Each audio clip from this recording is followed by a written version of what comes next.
Kalau kita merujuk kepada kejadian ataupun kasus yang terjadi di sekolah ini, memang kita harus melihat secara keseluruhan, karena jelas di etika ataupun bujukan moral yang ada selalu akan bersamaan, sehingga kita bisa mengidentifikasi nilai-nilai yang terkandung ataupun yang teridentifikasi yang ada di lingkungan sekolah kita. Nah, ini merupakan satu problematika antara etika dan bujukan moral. Nah, untuk itu kita melihat kasusnya dulu tentang etika, dalam hal ini misalnya pembawaan karakter baik pada anak-anak maupun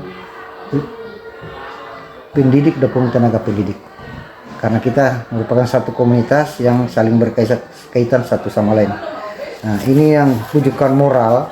Iya. Nah, bujukan moral ini kayak dilema, ya. Di sisi lain kita harus utamakan etika, di sisi lain juga ada perasaan emosional yang harus kita mempertimbangkan juga. Kita melihat kasus yang terjadi pada anak ataupun pada komunitas dalam lingkungan sekolah itu. Itu yang pertama. Nah, jelas kalau kita lihat kasusnya saja, yang utama yang perlu kita tekankan di sini kan kita sudah punya aturan tata tertib, ya kan? Nah, kita berpatokan di sana sehingga kasus-kasus yang kita dapat di sana, walaupun kasusnya tidak terlalu belum signifikan, masih bisa kita tangani secara tatap muka baik dengan anak-anak. Tapi artinya kasus-kasus yang kita dapat masih bisa kita bisa kita bisa komunikasikan dengan anak sehingga anak bisa berubah, sehingga tindakan-tindakan yang tadinya yang tidak sesuai dengan aturan-aturan yang kita terapkan bersama, kita sepakati bersama, bisa diminimalisir. Kalau kita melihat memang berat, tapi namanya kita lihat dulu prioritas yang utama. Yeah. Nah, misalnya terjadi kasus antara anak yang buat, katakanlah ada kasus di sekolah, di sisi lain ada anak ini sudah kelas 9 menghadapi ujian. Maka kalau saya sebagai pimpinan, kita utamakan dulu menyelamatkan ini anak untuk mengikuti ujian, sehingga anak ini biar hasil nanti ujiannya. Adapun kalau misalnya ada kasus yang dia alami anak ini, maka kita bisa selesaikan bersama dengan cara kita undang orang tua atau walinya, kita duduk bersama beberapa teman guru dengan pimpinan sehingga kita bisa cari solusinya. Tapi pada intinya selamatkan dulu, diselamatkan dulu ini baik, sehingga nanti anak ini tidak putus sekolah, masa depannya bisa terjamin. Kalau kita melihat keadaan kita sekarang ini, memang kita tidak lepas namanya masalah atau persoalan-persoalan dalam lingkungan sekolah. Kalau misalnya terjadi pada siswa, maka siswa tersebut dalam hal ini kita di sekolah kan sudah ada punya tugas masing-masing, misalnya melalui wali kelas memanggil, kemudian karena pada dasarnya di SMP-nya kita ini kita belum punya guru BP, yang berperan penting di sana wali kelas. Kemudian wali kelasnya akan menanyai permasalahannya, setelah itu wali kelas akan melapor kepada kepala sekolah, kemudian bersama dengan anak, dengan kepala sekolah, dengan guru tersebut wali kelas itu untuk menghadap ke kepala sekolah permasalahan apa, sehingga kita bisa identifikasi permasalahan-permasalahan itu, sehingga kita bisa mencarikan solusi ataupun penyelesaian sehingga anak tersebut apa yang terjadi yang sifatnya merugikan anak itu dan temannya yang lain tidak terulang lagi. Sehingga kedepannya saya sebagai pimpinan meminta pertolongan wali kelas untuk tetap memantau anak tersebut, dibina terus supaya bisa dia bergaul, dia bisa istilahnya tidak ada beban, tidak ada tekanan, tidak ada perundungan istilahnya, sehingga anak itu bisa bergaul dengan temannya yang lain lagi. Untuk kalau siswa. Nah, kalau kasus sebenarnya terjadi pada tenaga pendidikan kependidikan, yang pastinya saya sebagai pimpinan akan melihat dulu, mengidentifikasi kasus apa yang terjadi, kemudian mengundang guru tersebut untuk berwawancara ataupun berdiskusi permasalahan apa yang didapat, sehingga kita bisa cari solusi, sehingga nanti solusi-solusi yang kita dapat kita pecahkan bersama, sehingga peristiwa ini bisa berjalan dengan bagus. Mengingat karena kita satu organisasi atau unit kerja, sehingga apa yang kita sepakati bersama itu yang kita sudah yang kita sudah sepakati dan kita rancang atau kita planning, sehingga nanti bisa berjalan dengan baik. Dan mudah-mudahan harapan saya sebagai pimpinan, nantinya kita kerjasama antara guru dan tenaga pendidik, sehingga apa yang kita cita-citakan, apa yang kita gariskan bersama itu bisa berjalan dengan mulus, sehingga tidak ada yang dirugi antara satu sama yang lain. Yang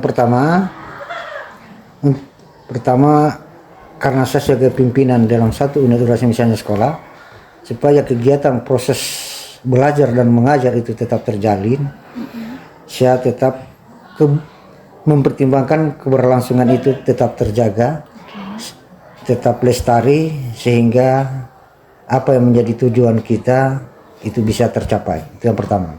Yang kedua, secara manusia, kalau mendapat kasus seperti itu, yang jelas saya tetap mengedepankan rasa empati,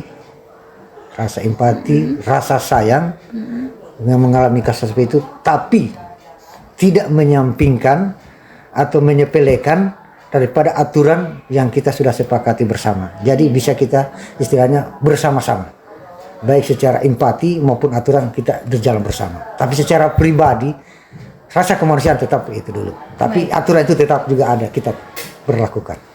Saya sebagai pimpinan, saya berusaha untuk tidak merugikan atau istilahnya merugikan pihak lain. Saya berhadir untuk mencari solusi yang berkeadilan, sehingga nanti apa yang kita kerjakan itu bisa berjalan sesuai dengan rencana. Itu yang pertama. Yang kedua, keadaan kasus-kasus yang kita hadapi biasa, karena mungkin disebabkan karena keterbatasan waktu ataupun tenaga, sehingga kurang pemantauan. Jadi istilahnya pelaksanaan evaluasi itu tetap juga kita laksanakan, tetapi dalam hal ini kita berusaha semaksimal mungkin supaya kedepannya nanti bagaimanalah pemantauan itu setelah apa yang telah kita alami selama ini bisa berjalan dengan baik dan berhasil. Itu saja. Ya, aturannya tetap harus tidak disediakan langsung satu kali, tapi artinya mungkin memiliki langkah-langkah. Ya, yang mungkin pertama mempelajari kasus atau permasalahan yang dihadapi anak ataupun siswa ataupun teman-teman dewan guru. Ya dah. Nah, yang kedua, kalau dari siswa jelas melalui wali kelasnya. Nah, terus kalau guru ataupun tenaga usaha saya akan pelajari. Saya akan pelajari secara mendetail dulu. Kemudian yang kedua adalah mengundang yang bersangkutan. Mungkin yang ketiga kita ada wawancara atau tanya jawab permasalahan-permasalahan, dan setelahnya itu mungkin langkah terakhir kita menyelesaikan dan mencari solusi yang terbaik, sehingga tidak ada yang bisa dirugikan satu sama yang lain. Yang pastinya ada tentang faktor-faktor eksternal internal yang membantu dalam pengambilan suatu kebijakan atau keputusan. Yang pertama dari teman-teman dewan guru maupun teman-teman tenaga pendidik.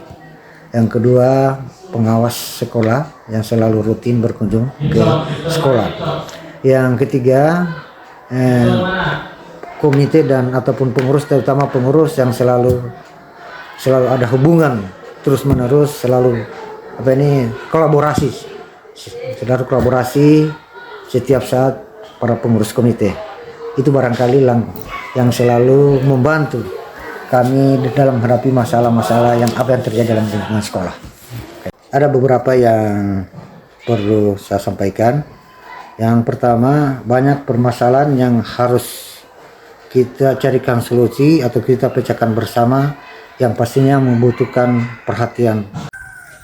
Jadi untuk selama ini ya di sekolah saya di SMP 5 ya, SMP 5 Muhammad Salatu, untuk mengidentifikasi atau membedakan gimana yang merupakan kasus dilema etika ataupun bujukan moral itu dilihat dari beberapa hal. Misalnya yang pertama, kalau misalnya kita bicara tentang bujukan moral dulu ya. Jadi kalau bujukan moral itu kita melihat kasus tersebut terdapat indikasi pelanggaran hukum ataupun norma yang ada di sekolah, baik itu dari regulasi Kementerian Pendidikan turun lagi ke Dinas Pendidikan maupun satuan pendidikan itu sendiri. Jadi kalau misalnya di situ sudah teridentifikasi ada pelanggaran, berarti itu sudah termasuk dalam kasus bujukan moral. Sedangkan kalau untuk kasus yang merupakan dilema etika, itu kita bisa melihat dari dua sisi. Misalnya dalam sebuah kasus, apakah dalam sebuah pengambilan keputusan tersebut sama-sama bisa kita anggap benar untuk dilakukan, tergantung dari sudut pandang kita mengambil keputusan sesuai dengan yang kita perlukan bersama atau bisa menghasilkan keputusan yang sama-sama baiknya. Itu menurut saya. Ya, untuk pengambilan keputusan di sekolah saya itu kita itu berpedoman dulu pada aturan-aturan dari Kementerian Pendidikan ataupun lebih bawah lagi yaitu Dinas Pendidikan, dan aturan yang sudah kita sepakati di lingkungan sekolah bersama dengan komite. Jadi kita lihat dulu apakah dalam kasus tersebut ada hal yang bisa kita menjadikan tolak ukur untuk mengambil salah satu keputusan tersebut, di mana keputusan tersebut nantinya akan berdampak ke depannya atau berdampak jauh ke depannya.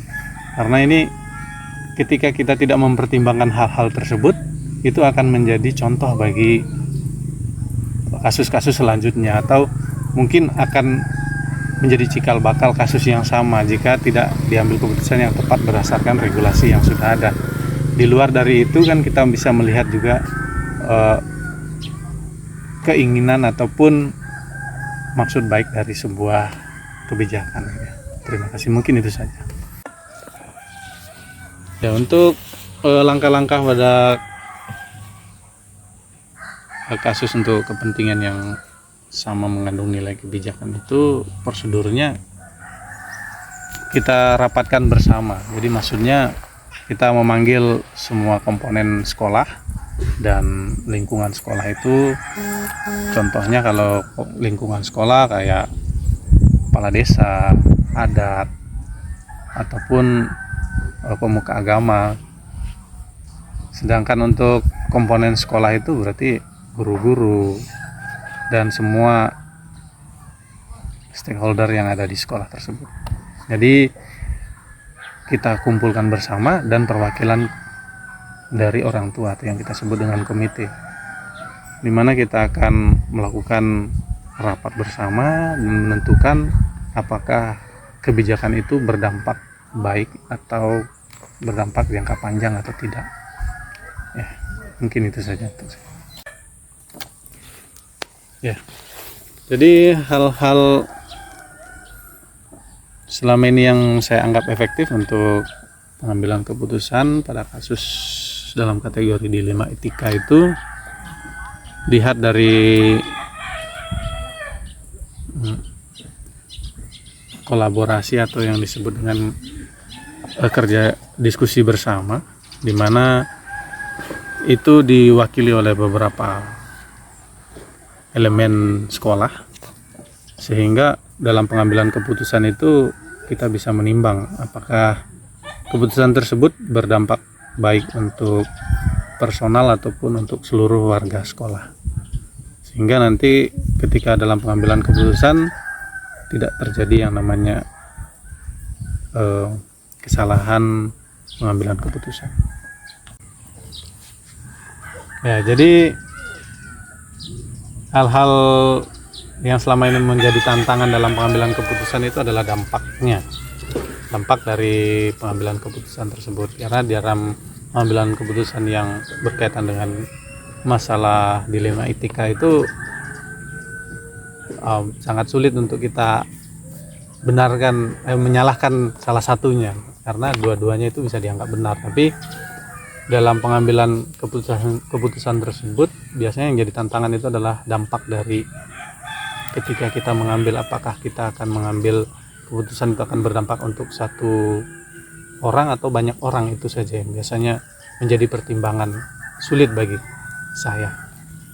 Ya, jadi untuk pertanyaan ini berkaitan dengan jadwal atau waktu yang mungkin ya untuk penyelesaian kasus dilema etika. Jadi kalau untuk saya, dalam penyelesaian kasus dilema etika itu tidak bisa kita lakukan atau langsung diselesaikan di tempat ketika terjadi sebuah kasus, karena seperti yang tadi pertanyaan yang tadi, kita harus kolaborasi di sini antara semua pihak untuk melihat apakah kasus tersebut bisa kita putuskan dengan cepat ataupun tidak. Sehingga kalau berkaitan dengan jadwal, disesuaikan saja dengan kesiapan semua elemen sekolah. Tidak ada waktu khusus untuk dalam proses penyelesaian masalah dilema etika. Ya, untuk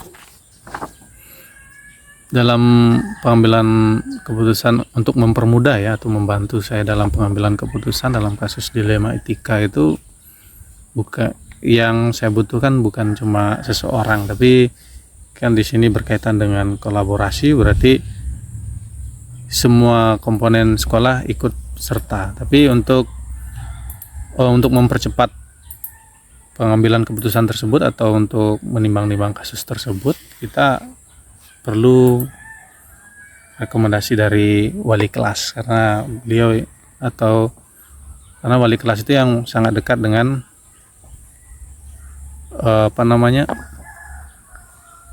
dengan siswa yang melakukan pelanggaran dilema etika.